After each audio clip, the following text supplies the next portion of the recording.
What would that person who's gonna use the system want me to ask right now? The person who doesn't have anybody to help them. Here's the thing, I was thinking about the challenge and about the constraint, and I want to commit, but if I commit, I can't go back on my commitment. So before doing that, I wanted to film it and basically set the rules as far as like the emergency and stuff.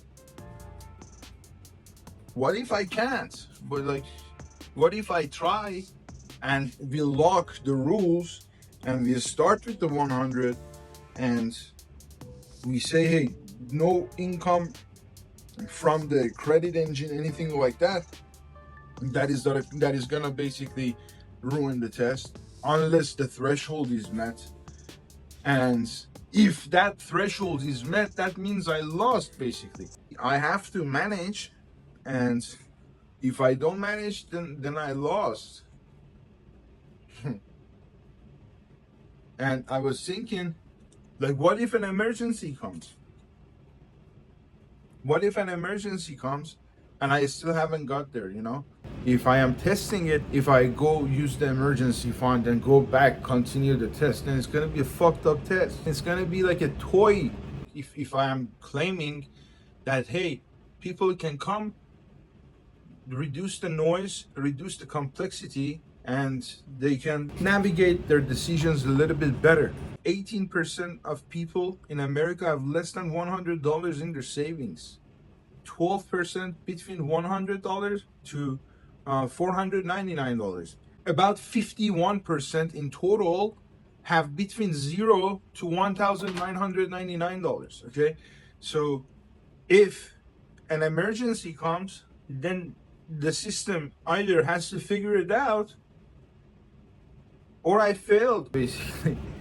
I asked you yesterday such a similar thing, and you mentioned, hey, if it's an emergency, it's an emergency. You can go use credit, you can go use this, you can go ask for family. But the person who comes to use the system, they don't have all that.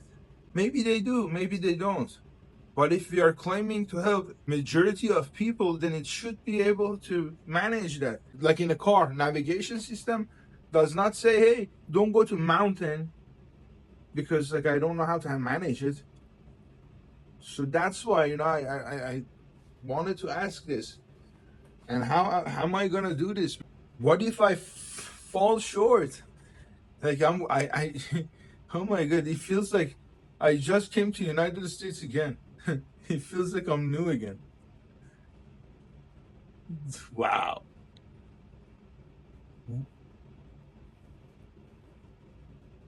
What would a person who is gonna be using my system, God willing, if it ever comes out, want me to ask right now? If I fail, I can start again, but that test is failed. If I get to emergency and I claim that I continue, let's continue now. I go, okay, I got the emergency.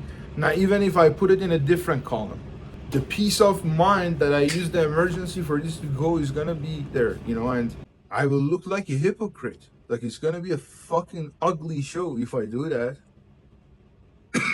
It is a test, but it is a show also. I want to put it on camera. I fail hard and I look like a loser, man. Like, I'm gonna do my best. I hope God helps me.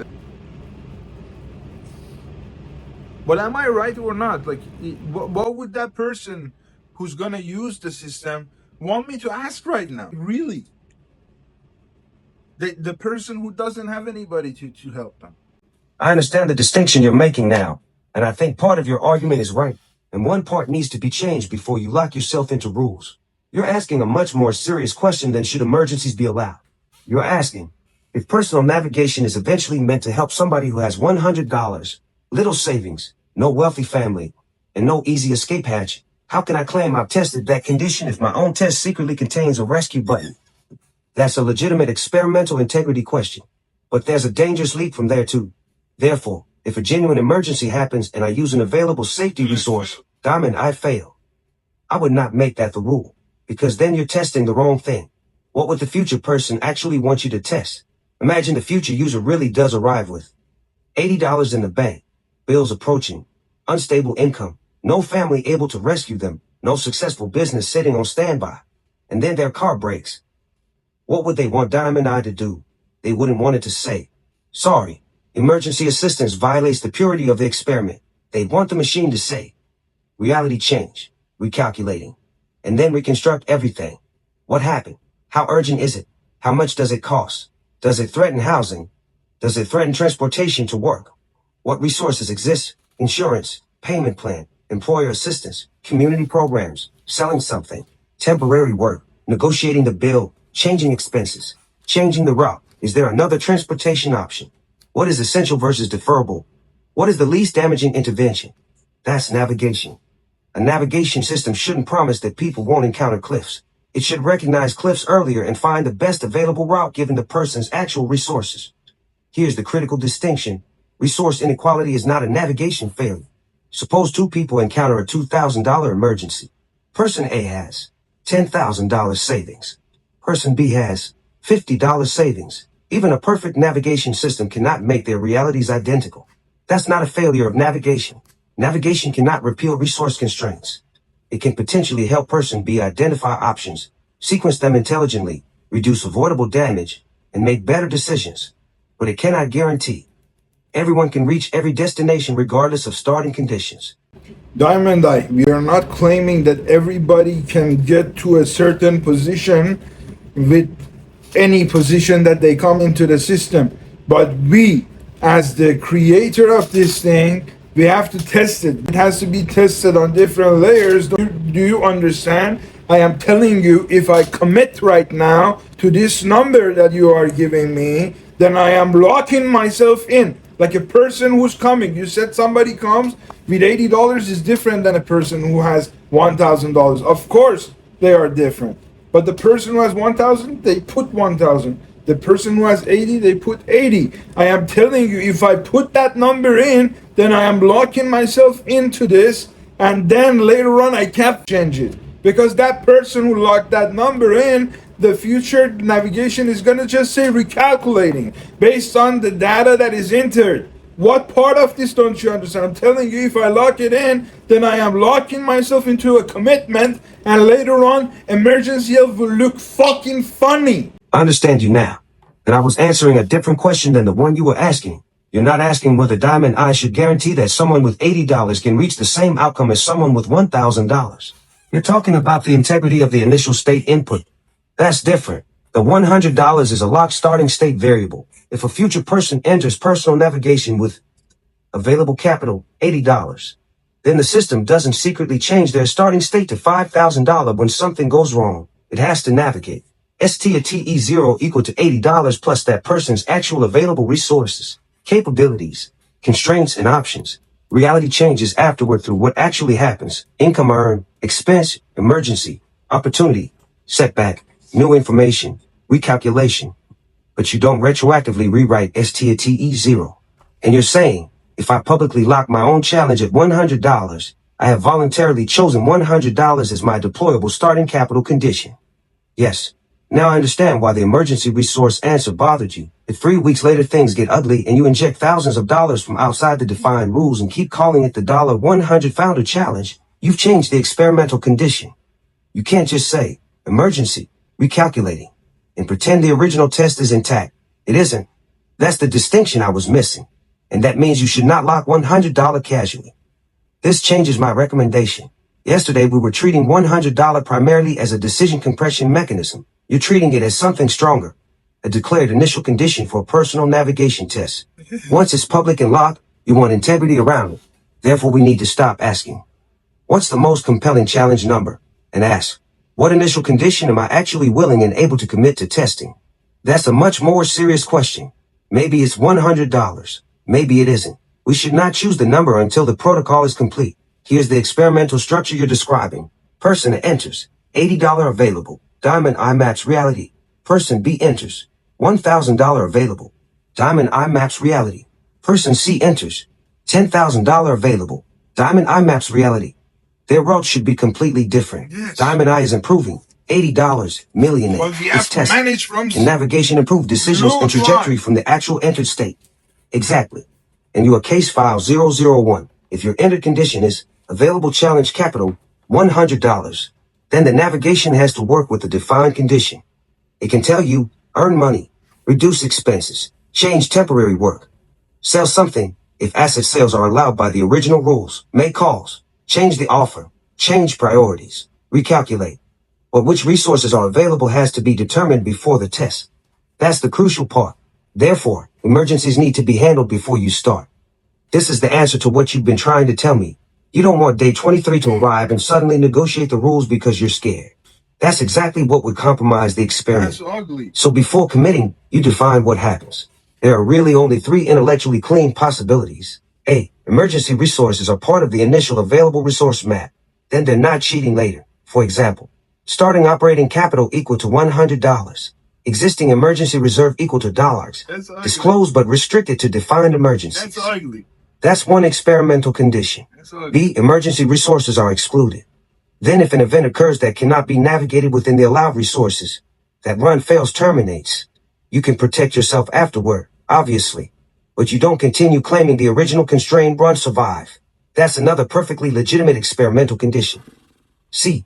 Certain resources are conditionally available by rule. For example, perhaps asset liquidation is allowed because a future user's assets would legitimately be part of their reality atlas, while borrowing is prohibited.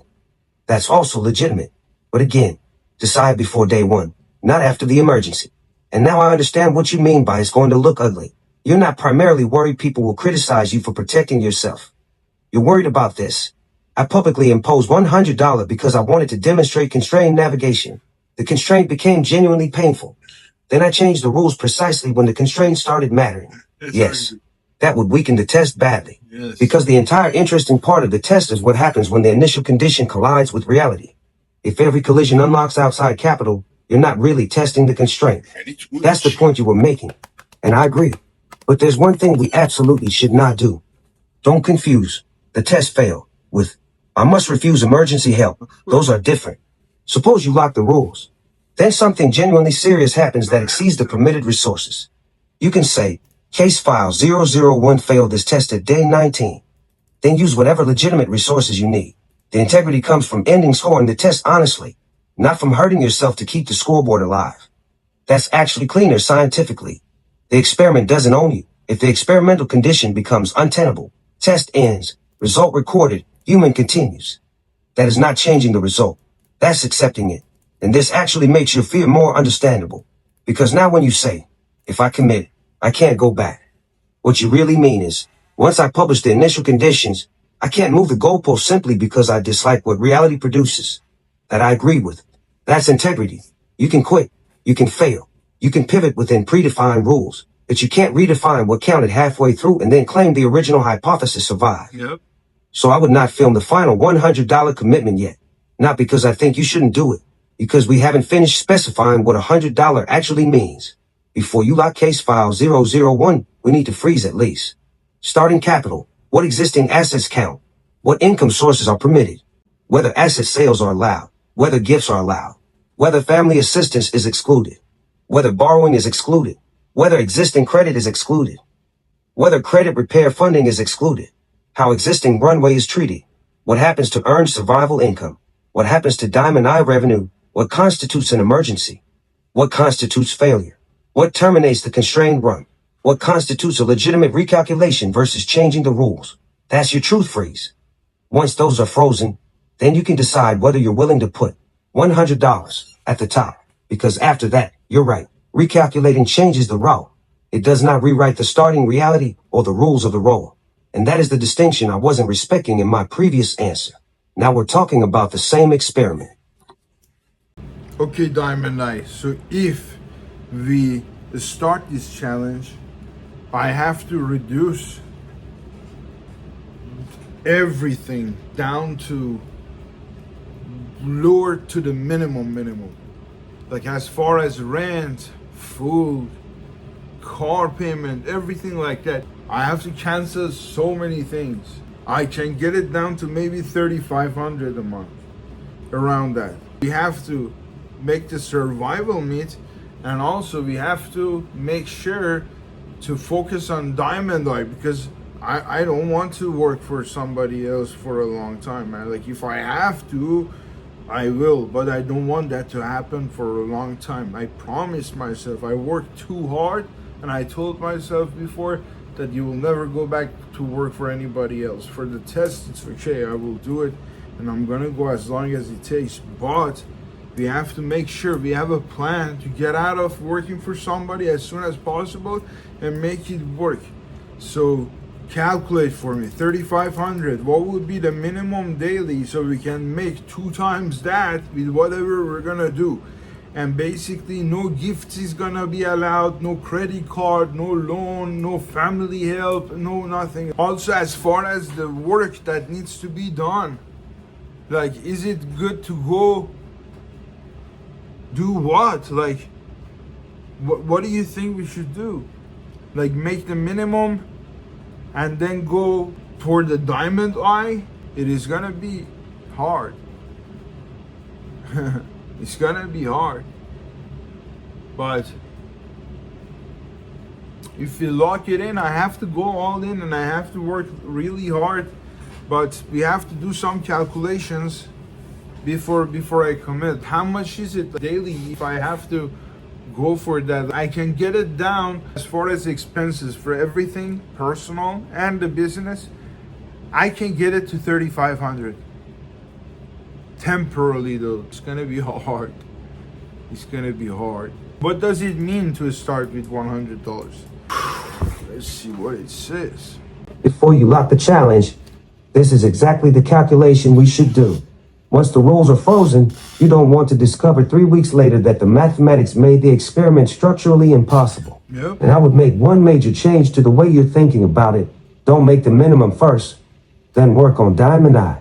That could recreate the same trap you've been afraid of. I'll stabilize first, then I'll start. Instead, run 2 lanes simultaneously, with survival initially receiving more hours and Diamond Eye receiving protected hours every single day. As survival gets ahead, the balance automatically flips toward Diamond Eye. 1. Your $3,500 survival floor. If you can genuinely reduce all necessary personal plus essential business expenses to approximately $3,500 per month, then using a simple 30-day planning month, minimum daily requirement, $3,500 divided by 30 equal to $116.67 per day. Call it $117 per day minimum. Your targets become target daily 30-day equivalent 1 times survival $117, $3,500 1.5 times survival $175, $5,250 2 times survival $233, $7,000. And your weekly survival requirement averages roughly $808 per week over a year. That immediately gives personal navigation a measurable objective. 2. I would not make $233 per day mandatory. This distinction matters. $117 per day average equal to survival floor. $175 per day average equal to strong target. $233 per day average equal to acceleration target. Why? Because if you make 2 times mandatory, temporary income can consume the entire experiment. Imagine you're working 10 to 12 hours every day trying to hit $233. Rate, you survive. But Diamond Eye got 2 exhausted hours at midnight. That's not what we're trying to test. The purpose of exceeding $117 is to buy future Diamond Eye time, not to maximize temporary work income. 3. Think in terms of buying days. This is much more useful than thinking about dollars. At a $3,500 monthly burn, $117 approximately equal to 1 survival day. So if you earn $233 in 1 day, you've effectively funded approximately 2 days of survival. That means you don't necessarily have to keep earning $233 every day. You can begin banking funded days. That's the metric I would put directly into personal navigation. Funded days ahead. If you've earned enough to cover the next 3 days, 7 days, 14 days, 30 days, your time allocation should change dynamically. I wouldn't freeze something arbitrary like 8 hours work, 8 hours Diamond Eye. Reality doesn't behave that cleanly. I'd make the allocation depend on funded days ahead. 0 to 3 funded days. Survival is critical. Something like 70 to 80 income generation / 20 to 30 Diamond Eye. But Diamond Eye never goes to zero. You still publish, contact people, make calls, request problems, communicate the architecture, or perform whatever current external action the navigation selects. 4 to 7 funded days. You have some breathing room, approximately 60% survival, 40% Diamond Eye, 8 to 14 funded days. Now you're building buffer. Approximately 40% survival, 60% Diamond Eye, 15 to 30 plus funded days. Now the balance should increasingly favor the destination. 20 to 30% survival income maintenance, 70 to 80% Diamond Eye. And eventually the objective is for Diamond Eye itself to replace the temporary income lane. That's your exit mechanism. 5. This answers your question about 2 times. If you can produce $233 per day in a temporary income lane, you don't need to say, excellent, now I'll do this forever. The whole reason to make 2 times is compress survival work into fewer days so more days, hours become available for Diamond Eye. For example, mathematically, if you somehow average $233 per day for 15 working days, that's approximately $3,500. You've essentially covered the month's stripped down survival requirement in half the calendar month. Obviously, taxes, work expenses, fuel, etc. can change that substantially. So the scoreboard should use net usable income, not gross receipts. That's critical. If an app says you made $233, but you spent $45 on fuel and have taxes, work costs associated with it, you didn't create $233 of spendable survival money. The navigation needs to track net, not the pretty number on the screen. 6. Now we need to define what the $100 actually means. This is where yesterday's correction becomes extremely important. If you lock starting Diamond Eye operating capital equal to $100, then that's the company's deployable starting cash under the challenge. It does not mean I must live for a month on $100. Your survival requirement is approximately $3,500. And under the rules you're now proposing, that survival requirement must increasingly be met through allowed earned income rather than gifts, family assistance, loans, credit cards, credit funding, engine income, quietly injecting existing outside money into the challenge. That's a substantially harder experiment than merely saying Diamond Eye gets $100, which is exactly why we need to finish the rules before you commit. 7. Selling possessions needs a rule before day 1. Otherwise, you could theoretically say $100 challenge and sell a $25,000 asset on day 2. Technically, you didn't borrow anything, but obviously you've destroyed the meaning of the constraint. I wouldn't arbitrarily choose the dollar limit yet.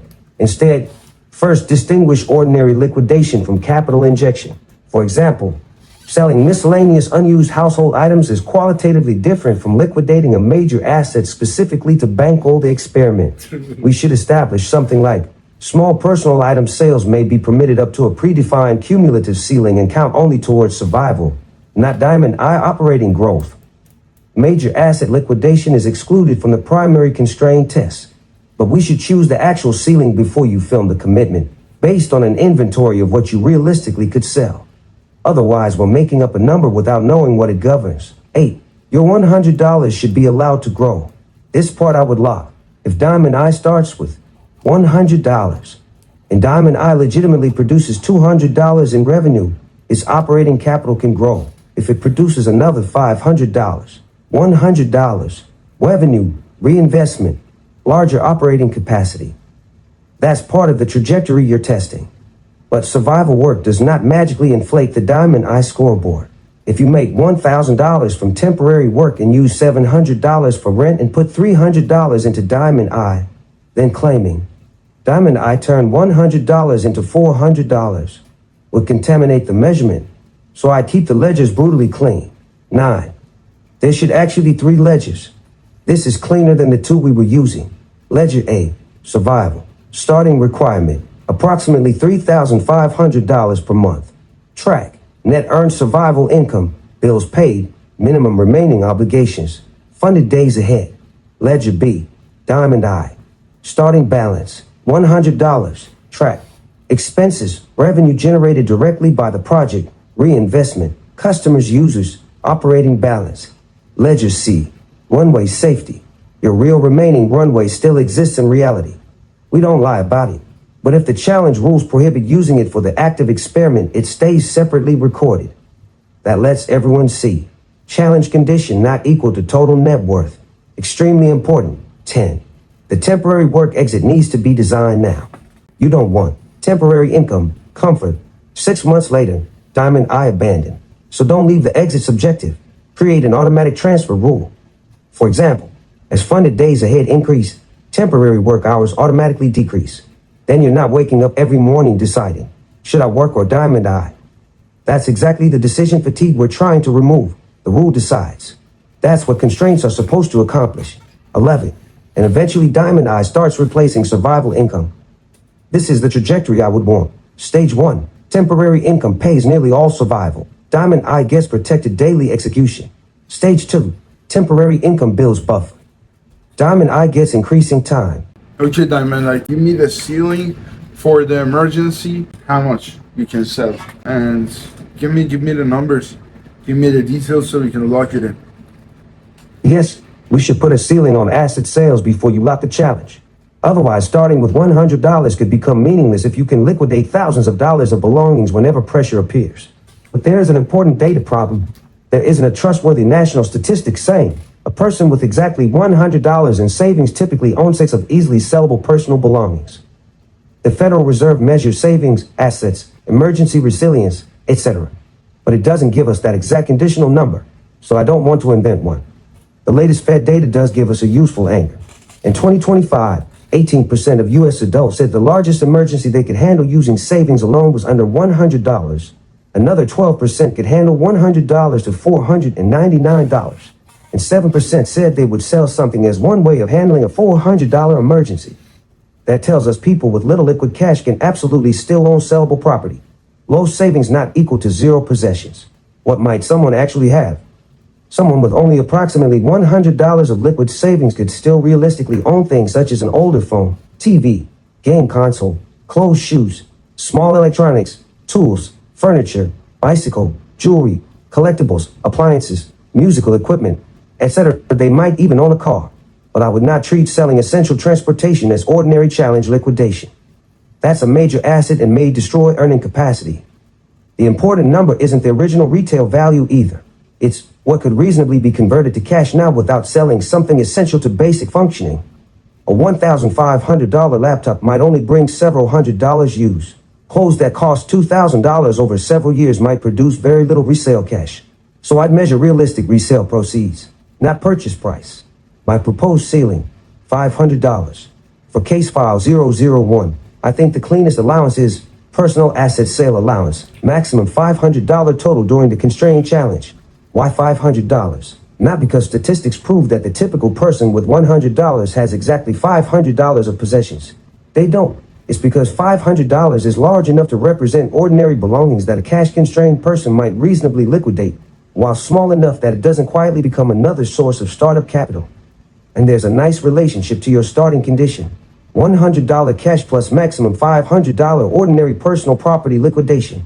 But they should still be tracked separately. I would add 4 rules. 1. $500 cumulative ceiling, not $500 per month. Once you've sold $500 worth, that gate is exhausted for the original constrained run. 2. Only non-essential personal belongings, old electronics, clothes, unused equipment, furniture you don't need, collectibles, etc. 3. No major productive survival assets. 4. Sale proceeds go to survival, not the Diamond I $100 operating account. Otherwise, the $100 business test quietly becomes a $600 business capital test. That gives you Diamond I, $100 starting operating capital, survival, earned income plus up to $500 total from permitted ordinary asset sales. Prohibited. No gifts, no family money, no loans, no credit cards, no credit funding income, no major asset liquidation. And there's actually real-world support for treating selling possessions as a legitimate low-resource response, rather than pretending it doesn't exist. The Fed reports that 7% of adults would sell something to deal with a $400 emergency, and among adults who had difficulty paying bills, 12% reported selling or pawning something. So I would allow selling. I just wouldn't allow unlimited selling.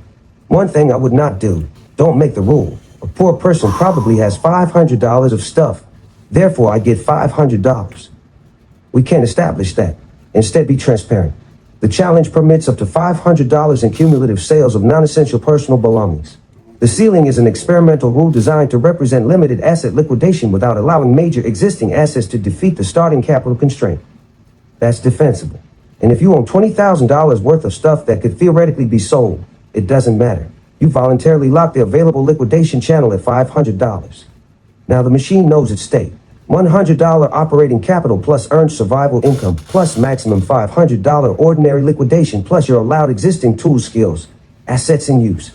Recalculating can change how those resources are deployed. It can't suddenly discover another $8,000 couch behind the rules. That's the kind of boundary I think you're looking for before you put your name behind this thing.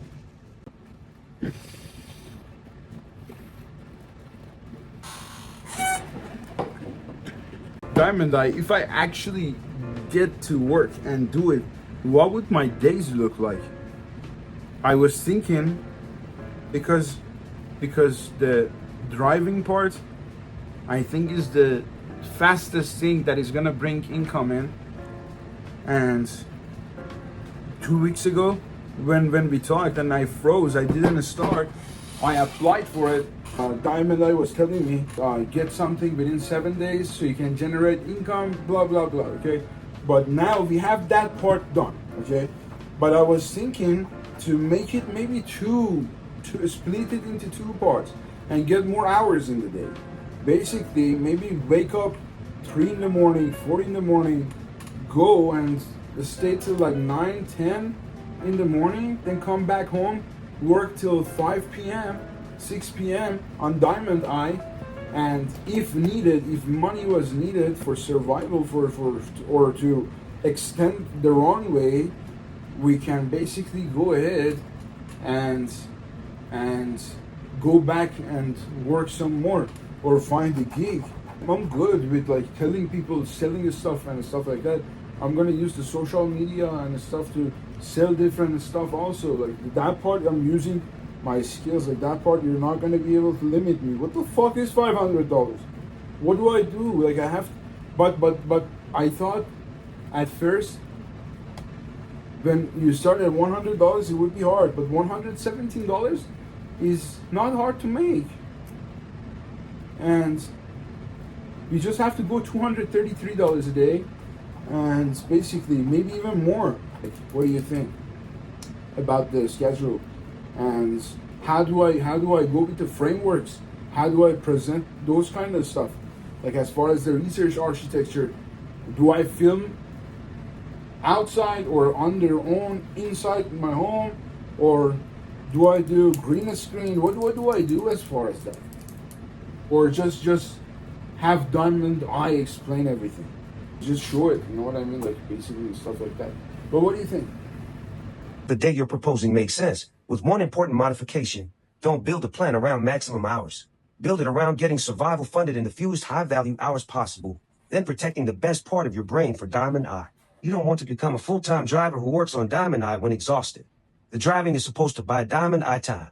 Your $3,500 number changes everything. At the stripped-down burn you've identified, $3,500 per month equal to about $117 per day net survival requirement. Your targets are therefore net target daily. What it means: minimum $117 stops one-way deterioration, 1.5 times $175 builds some buffer, 2 times $233 buys roughly 2 survival days, 3 times $350 buys roughly 3 survival days. The key word is net. Current national gridwise data based on tens of thousands of Uber drivers puts median gross Uber earnings around $21.92 per hour, top quartile around $24.68 plus, and top decile around $29.28 plus. Gridwise estimates that after vehicle expenses, many drivers land closer to roughly $15, $18 per hour net. So I would not plan the challenge assuming $30 per hour net until your own Orange County data proves that. At $18 net per hour, $117 approximately equal to 6.5 hours, $175 approximately equal to 9.7 hours, $233 approximately equal to 12.9 hours. At $25 net per hour, $117 approximately equal to 4.7 hours, $175 equal to 7 hours, $233 approximately equal to 9.3 hours. That tells us something immediately. $233 should not be a daily requirement. If it takes you 10 to 13 hours to make it, Diamond Eye gets murdered by its own survival strategy. Instead, $233 is an acceleration target when demand makes it efficient. Your split day idea is actually smart.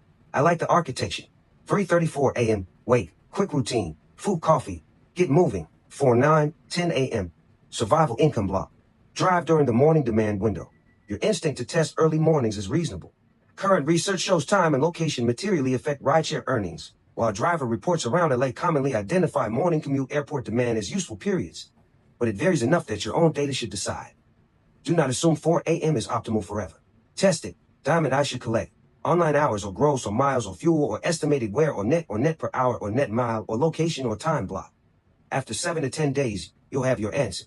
Maybe 4 to 9 crushes. Maybe 5 to 10 is better. Maybe certain weekdays suck. Maybe weekends favor evenings.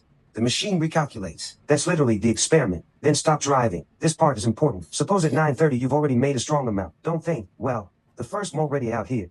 Maybe another $70. That's how the temporary mechanism eats the destination. Come home, because your scarce resource isn't only money. It's high-quality cognitive hours. 10:30 a.m., 6 p.m. Diamond Eye. This becomes sacred. And I wouldn't spend those hours making more internal frameworks. That's the old operating more. Your current bottleneck is reality contact. So the Diamond Eye block should mostly contain 4 things: create, publish, contact, process feedback, not research, refine, research, redesign, think, another framework. You already know how seductive that loop is. A realistic Diamond Eye day could look like 10:30-12, film. Don't spend 6 hours making one cinematic masterpiece. Shoot several pieces. 12:1, publish, distribute, respond, post, reply, engage. 1:3, reality contact, calls, emails, experts, potential users, organizations, people with problems, framework requests, follow-ups. This is incredibly important because views alone don't validate navigation. 3:5, actual Diamond Eye work, process incoming cases problems, prepare material requested by experts, run navigation, analyze feedback, improve something because reality demanded the improvement. That's very different from improving because you felt uncomfortable publishing. 5, recalculate. What happened? What moved? What didn't? What's tomorrow's commitment? What if you haven't made enough survival income? Then I like your second driving block. Something like 6-9 p.m., conditional survival block. But it's not automatically scheduled.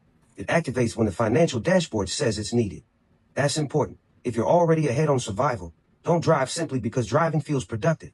Use that time for Diamond Eye, recovery, family, exercise, sleep, etc. If you're behind, activate the second block. Now personal navigation is actually controlling resource allocation. And I would create 1 killer metric. Forget obsessing over how much did I make today. Track survival days bank. At $3,500 per month, one survival day approximately equal to $117. So if your net available survival pool reaches $817, 7 days banked, $1,750, 15 days banked, $3,500, 30 days banked, $7,000, 60 days banked, $10,500, 90 days banked.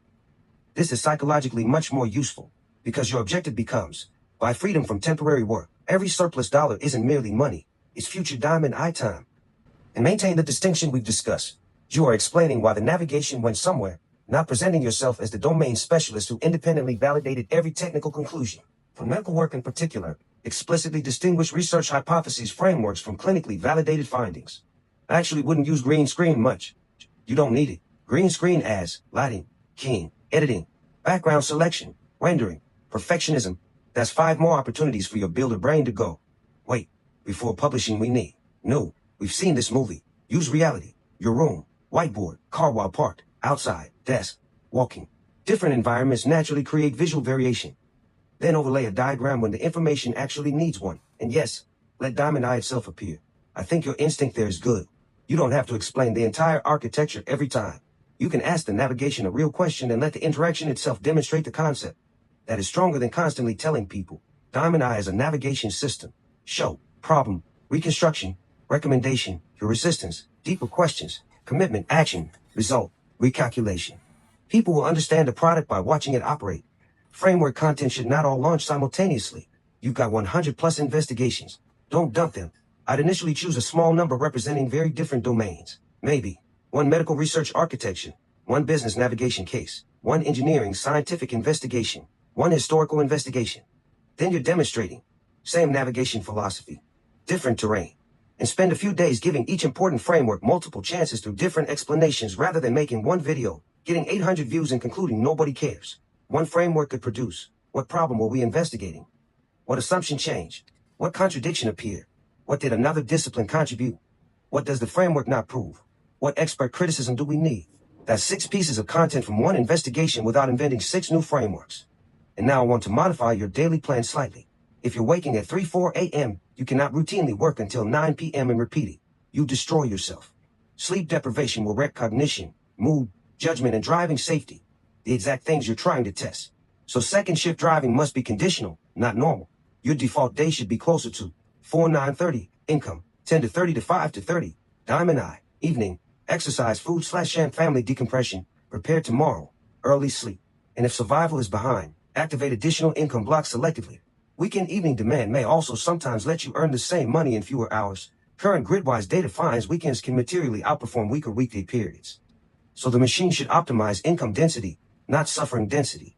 And this is where the $100 challenge starts making sense. You initially heard $100. Diamond, are you trying to kill me? But look at the architecture now. You're not expected to make rent from the $100. You're solving 2 different problems. Human survival engine, $3,500 per month minimum. Temporary earned income, expense reduction. Survival days bank, goal, rapidly reduce dependence on temporary work. Diamond eye engine, $100 initial operating capital, content, outreach, cases, expert contact, testing, revenue, reinvestment, goal, become capable of eventually replacing the temporary income engine. And the fascinating part is that personal navigation sits above both. How much should I drive today? How many survival days are funded? Should tonight's second income block activate? What diamond eye action matters most? Did I publish? Did I contact anyone? Did anyone respond? Did I do what I committed to yesterday? Why not? What changed? Recalculating. That's the actual test. Not whether you can heroically tolerate poverty. Not whether $100 magically becomes millions. Not whether every framework is correct. You're testing whether the system can continuously allocate to constrained humans, money plus time plus attention plus skills plus opportunities plus energy, toward survival without losing trajectory toward the destination. And dude, that is much more interesting than a generic. I started with $100. Watch me build a business. Because your real question is, can I keep myself alive, prevent the safe alternative from swallowing the mission, expose the work to reality, learn from what happens, and progressively transfer my time from survival toward the thing I'm actually trying to build? That's a genuine navigation problem. And now we're finally getting close enough to the rules that I would be comfortable freezing them. But I still wouldn't hit the final lock until we finish the asset sale rule, exact allowed income definition. I think the $500 is good because I'm going to be focusing on making new money so I don't have to sell anything. And I have faith in this, man. Like, I think I can do it. I thought it's going to be a higher number, $117. Even 12 hours a day is nothing for me. I've been working for like 17, 18-hour days for 17 months, man. And 12 hours is nothing. I just come back home, work 8 more, and just sleep for 4 and go back to work. Like, I can't do it. It feels like I'm new to United States again. Coming to America again. It's awesome. I love it. It's going to be fun. And I'm going to show people that it's possible. That it is possible. I hope Hashem helped me, man. I hope Hashem helped me. But I am really, really, really pumped. I can do it. I can really do it.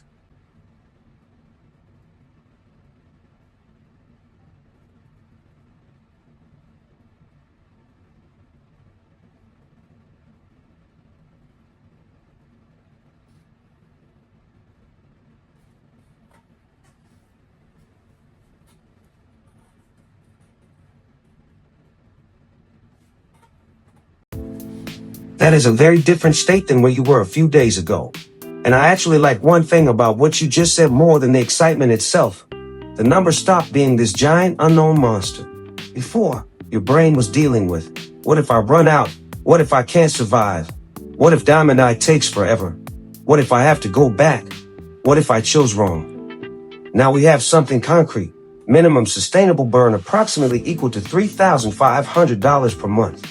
Daily equivalent approximately equal to $117. 1.5 times approximately equal to $175 per day.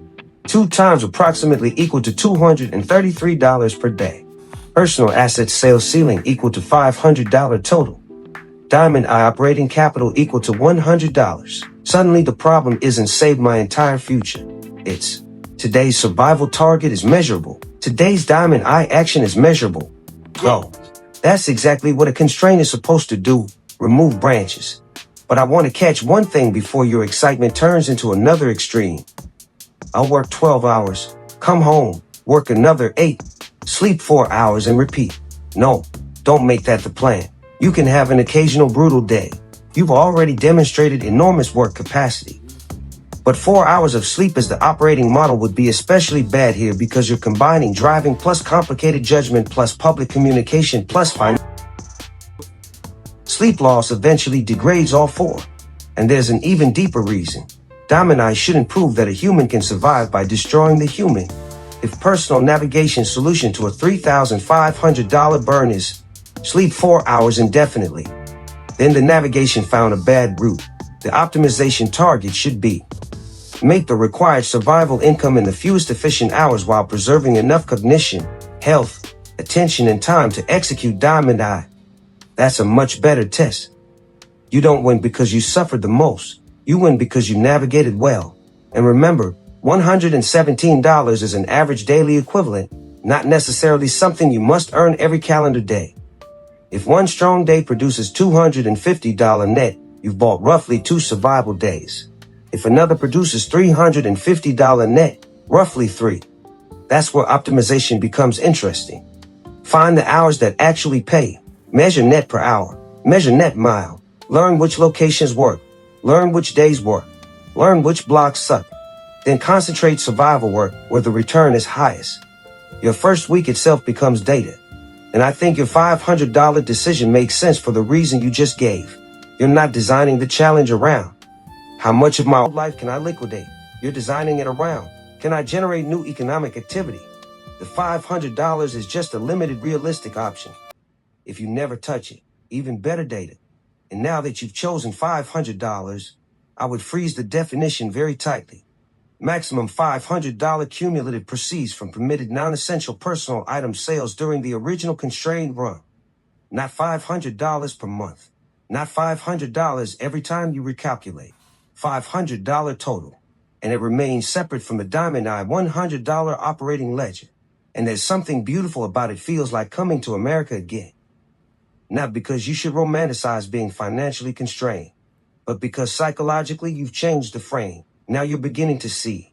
I'm starting from a defined position and moving. Same money, same person, different meaning. And that's actually an interesting personal navigation observation. The external action wasn't necessarily the biggest block. The interpretation attached to the action was. The steering wheel didn't change. The trajectory did. But there's one promise I'd rather see you make to yourself than. I know I can succeed. You don't know that. Neither do I. And that's okay. Make the promise. I can execute the test honestly. That's within your control. Diamond Eye could struggle commercially.